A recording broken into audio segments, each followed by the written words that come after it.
स्वागत है एक बार फिर से दोस्तों इंडियन स्टॉक मार्केट के इस नए वीडियो में। लंबी अवधि के निवेश के लिए दोस्तों आज जिस स्टॉक के बारे में हम लोग चर्चा करने वाले हैं, फाइनेंस सेक्टर की यह दिग्गज कंपनी है। और नो डाउट फ्रेंड्स, पिछले लंबी अवधि में जिस प्रकार की तेजी के साथ ये कंपनियां ग्रो हुई हैं, आगे भी दोस्तों इनके व्यवसाय में किसी प्रकार की कोई दिक्कत नहीं।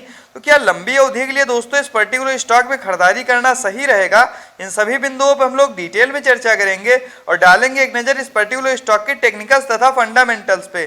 तो आइए फ्रेंड्स वीडियो को स्टार्ट करते हैं। सबसे पहले फ्रेंड्स, यदि कंपनी की बात की जाए तो बजाज फाइनेंस लिमिटेड के नाम से यह कंपनी जानी जाती है। वहीं फ्रेंड्स, यदि एनएसई की बात की जाए तो बजाज फाइनेंस के नाम से यह कंपनी मार्केट में लिस्ट है। वहीं फ्रेंड्स, यदि इस गिरावट में करंट प्राइस की बात की जाए तो 7,363 रुपए के आसपास यह पर्टिकुलर स्टॉक अभी जो है ट्रेड कर रहा है। वहीं फ्रेंड्स, यदि पिछले लंबी अवधि में रिटर्न रेशियो की बात की जाए तो आप लोग देख सकते हैं 10 से 15 वर्ष पूर्व जिन्होंने भी इस कंपनी में अपने पैसों का निवेश किया, कहीं ना कहीं यह कंपनी उनके पैसों के 127 गुना के आसपास कर चुकी है। तो नो डाउट फ्रेंड्स, पिछले लंबी अवधि में यह कंपनी अपने निवेशकों को मोटा मुनाफा बना के दे चुकी है। वहीं फ्रेंड्स, यदि बात की जाए पिछले 5 वर्षों में रिटर्न रेशियो की तो 304% के शानदार रिटर्न रेशियो के साथ यह कंपनी ग्रो हुई है। वहीं फ्रेंड्स, यदि बात की जाए इस पर्टिकुलर स्टॉक में पिछले 1 वर्ष में रिटर्न रेशियो की तो आप लोग देख सकते हैं मार्केट में लगातार गिरावट की वजह से 6.38% के आसपास निगेटिव रिटर्न हम लोग इस पर्टिकुलर स्टॉक में शो हो रहा है।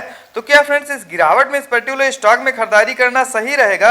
इन सभी बिंदुओं पर हम लोग डिटेल में चर्चा करेंगे और जानेंगे इस पर्टिकुलर स्टॉक के व्यवसाय के बारे में। सबसे पहले फ्रेंड्स, यदि कंपनी की बात की जाए तो बजाज फाइनेंस लिमिटेड के नाम से यह कंपनी जानी जाती है।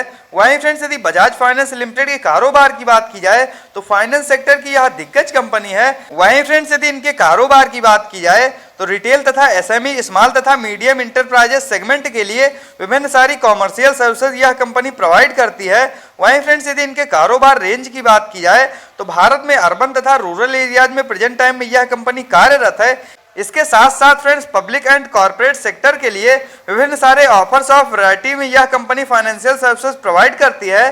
तो नो डाउट फ्रेंड्स, जिस प्रकार के यूनिक तथा आधुनिक व्यवसाय में ये कंपनियां कार्यरत हैं, आगे भी दोस्तों इनके व्यवसाय में किसी प्रकार की कोई दिक्कत नहीं तथा लंबी अवधि में बेशक ये कंपनियां इसी प्रकार की तेजी के साथ ग्रो होंगी, इसमें कोई दो राय नहीं। तो वहीं फ्रेंड्स, यदि हम लोग एक नजर डालते हैं बजाज फाइनेंस के टेक्निकल्स पे तो आप लोग देख सकते हैं करंट टाइम में 4,45,308 करोड़ के आसपास मार्केट कैप निकल के आ रहा है। तो नो डाउट फ्रेंड्स, यह लार्ज कैप की कंपनी है और कहीं ना कहीं स्मॉल कैप तथा मिड कैप की तुलना में इन कंपनियों में जोखिम कम रहता है। तो यह भी इस पर्टिकुलर स्टॉक के लिए एक प्लस पॉइंट है। वहीं फ्रेंड्स, यदि इस गिरावट में करंट प्राइस की बात की जाए तो 7355 रुपए के आसपास यह पर्टिकुलर स्टॉक अभी जो है ट्रेड कर रहा है। वहीं फ्रेंड्स, यदि हाई लो की बात की जाए तो 8,050 का हाई लगाने के बाद 5220 का लो लगाने के बाद तो कहीं ना कहीं फ्रेंड्स अब भी यह पर्टिकुलर स्टॉक अपने हाई से नीचे ट्रेड कर रहा है। वहीं फ्रेंड्स, यदि इस गिरावट में स्टॉक पीई की बात की जाए तो 51.6 की तथा बुक वैल्यू 722 की। वहीं फ्रेंड्स, यदि डिविडेंड यील्ड की बात की जाए तो 0.27%। वहीं फ्रेंड्स, यदि ROC return on capital employed की बात की जाए तो 10.3% तथा आरओई रिटर्न ऑन इक्विटी की बात की जाए तो 17.5%, जो कि फ्रेंड्स दोनों ही काफी ज्यादा शानदार निकल के आ रहे हैं तथा फेस वैल्यू 2 की निकल के आ रही है। मान लीजिए आगे चल के कंपनियां और ज्यादा ग्रो होती हैं तो जो भी इसके शेयर धारक तथा निवेशक होंगे उनको यह कंपनी लाभ प्रोवाइड करेगी। वहीं फ्रेंड्स, यदि एक नजर हम लोग चार्ट पे डालते हैं तो आप लोग देख सकते हैं अभी तो यह पर्टिकुलर स्टॉक काफी ज्यादा ऊपर ट्रेड कर रहा है। लेकिन फ्रेंड्स, जब यह पर्टिकुलर स्टॉक 5200 रुपए के आसपास ट्रेड कर रहा था तो उस समय इस चैनल पे वीडियो के माध्यम से यह बताया गया था कि इस समय खरीदारी करने के लिए बिल्कुल सही समय है। तो उस समय जिन लोगों ने भी इस पर्टिकुलर स्टॉक में खरीदारी की होगी उनको 25 से 30% के आसपास इस पर्टिकुलर स्टॉक में मुनाफा हो रहा होगा। गिरावट के बाद काफी तेजी से यह कंपनी रिकवर हुई है। यदि इन लेवल्स पे आप लोग भी इस पर्टिकुलर स्टॉक में खरीदारी करना चाहते हैं, 6800 रुपए के आसपास इस पर्टिकुलर स्टॉक का 200 डेमा मौजूद है। तो दोस्तों, वैल्यू इन्वेस्टिंग के हिसाब से 7,000 के आसपास जब भी यह पर्टिकुलर स्टॉक ट्रेड करता हुआ मिल जाए, लंबी अवधि के लिए बेशक ही आप लोग उन लेवल्स पर खरीदारी कर सकते हैं। वहीं फ्रेंड्स, यदि बात की जाए इनके क्वार्टरली बेसिस पे नेट प्रॉफिट की तो आप लोग देख सकते हैं पिछले लंबे समय से क्वार्टर दर क्वार्टर ये कंपनियां अपने नेट प्रॉफिट को बढ़ाते हुए आ रही थी। फ्रेंड्स, इस गिरावट में भी ये कंपनियां अपने नेट प्रॉफिट को बढ़ा के दर्ज कर चुकी हैं। तो इससे फ्रेंड्स यह प्रतीत होता है ये स्ट्रॉन्ग फंडामेंटल्स की कंपनियां हैं और आगे जब भी मार्केट रिकवर होगा ये कंपनियां काफी तेजी के साथ ग्रो होंगी, इसमें कोई दो राय नहीं।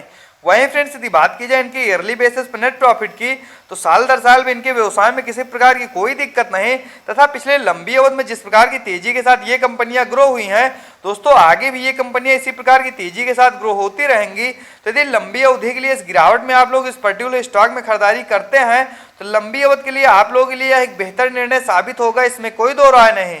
वहीं फ्रेंड्स यदि बात की जाए इस पर्टिकुलर स्टॉक में फ्री कैश फ्लो की, तो मार्च 2022 के क्वार्टर के अनुसार 1558 करोड़ के आसपास इस पर्टिकुलर स्टॉक के पास फ्री कैश फ्लो मौजूद है। तो यह भी फ्रेंड्स इसके लिए एक प्लस पॉइंट है। वहीं फ्रेंड्स यदि बात की जाए इसमें यदि शेयर होल्डिंग पैटर्न्स की, तो आप लोग देख सकते हैं जून 2022 के क्वार्टर के अनुसार 55.86% के आसपास प्रोमोटर्स की होल्डिंग।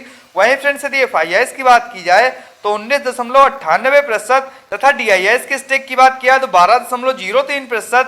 वहीं फ्रेंड्स यदि पब्लिक के स्टेक की बात किया तो 11.84% तथा अदर्स की बात किया तो 0.29%। तो आइए फ्रेंड डालते हैं नजर इसके चार्ट पे तथा यह जानने का प्रयास करते हैं इस गिरावट में किन लेवल्स पे आप लोग इस पर्टिकुलर स्टॉक में खरीदारी करनी चाहिए। वहीं फ्रेंड्स यदि एक नजर हम लोग इसके चार्ट पे डालते हैं तो आप लोग देख सकते हैं करंट टाइम में 7272 रुपए के आसपास यह पर्टिकुलर स्टॉक अभी जो है ट्रेड कर रहा है। वहीं फ्रेंड्स यदि RSI लेवल की बात की जाए तो 50 का काफी ज्यादा शानदार निकल के आ रहा है। वैल्यू इन्वेस्टिंग के हिसाब से दोस्तों इस समय इस पर्टिकुलर स्टॉक में खरीदारी करने के लिए बिल्कुल सही समय है। वहीं फ्रेंड्स यदि एक नजर हम लोग इसके चार्ट पे डालते हैं तो आप लोग देख सकते हैं जब फ्रेंड्स मार्केट में गिरावट आई तो काफी तेजी के साथ ये कंपनियां नीचे गिरी और रिकवरी के समय काफी तेजी के साथ ये कंपनियां ऊपर गई। तो यदि इन लेवल्स पे आप लोग भी इस पर्टिकुलर स्टॉक में खरीदारी करना चाहते हैं तो दोस्तों 6800 रुपए के आसपास इस पर्टिकुलर स्टॉक का 200 डेमा मौजूद है।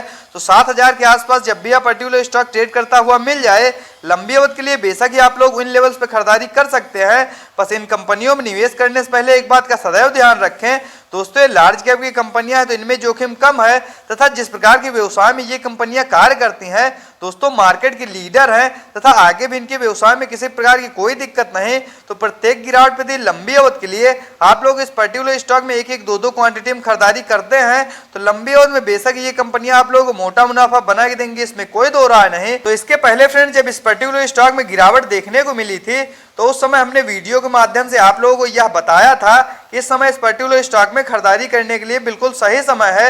यदि उन लेवल्स पे आप लोगों ने इस पर्टिकुलर स्टॉक में खरीदारी की होगी तो बेशक ही आप लोगों को इस समय मोटा मुनाफा हो रहा होगा। तो इस प्रकार के टेक्निकल तथा फंडामेंटल्स के साथ वीडियो को देखने के लिए सब्सक्राइब करें चैनल को तथा लाइक करें वीडियो को। मिलते हैं नेक्स्ट वीडियो में, बाय फ्रेंड्स।